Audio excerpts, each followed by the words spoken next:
Hindi susunod ang AFP sa kagustuhan ng China. Yan ang binigyan din ni AFP spokesperson Colonel Padilla. Gusto daw kasi ng taong bayan ayon sa China na patalsikin sa pwesto ang Pangulo. Gusto nga ba ng mga Pilipino o gusto ng Vice President? Banat pa nga ni BP, magulo na daw ang gobyerno sa pamumuno ni PBBM. The government is still stable? No, ma'am. No.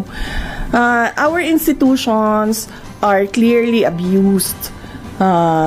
They are used for personal gain.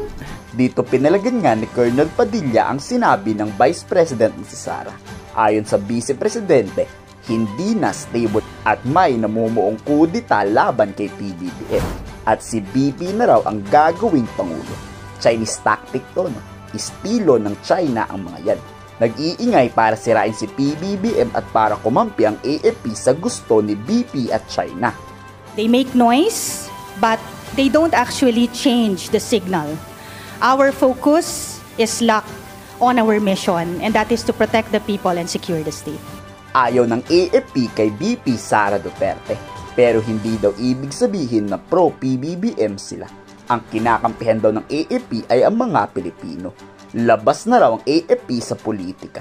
Ang trabaho nila ay protektahan ng Pilipinas at protektahan ang mga Pilipino. Ano naman, buong-buo po ang inyong sandatahang lakas ng Pilipinas, and we remain to be a professional organization.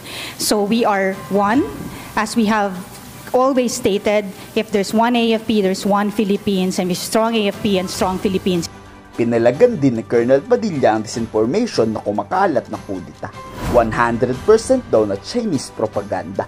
Napakalaking kasinungalingan daw yan. Sinasabi niyong mga movement na ito, no? Na meron daw pong mga plot na sinasabi dyan.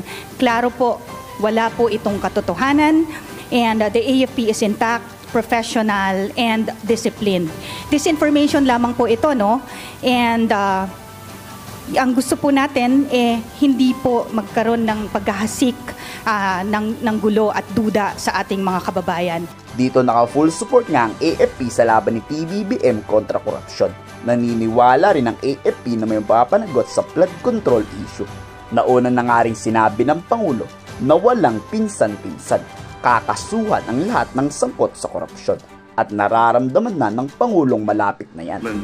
Amidst the challenges affecting our institutions, we must remain firm, uncompromised, and united in fighting corruption.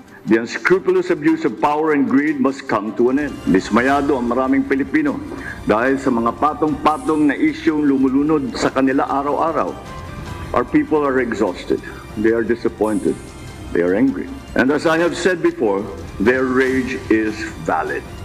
It is born from years of frustration at a government characterized by systemic dysfunction and unfulfilled promises. Let us not dismiss that anger. Let us confront it. Let us be humble and provide concrete. Alam naman natin ang mga mali, kaya dapat nating itama. Reforming our government is the only way we have to win back the trust of our people. Kung hindi nagwagi ang China ngayong patalsikin si PBBM, magwawagi kaya ang China sa 2028? Mananalo kaya si VP Sara Duterte sa pagkapangulo? Ano sa palagay? Komento sa baba ang iyong saloobin.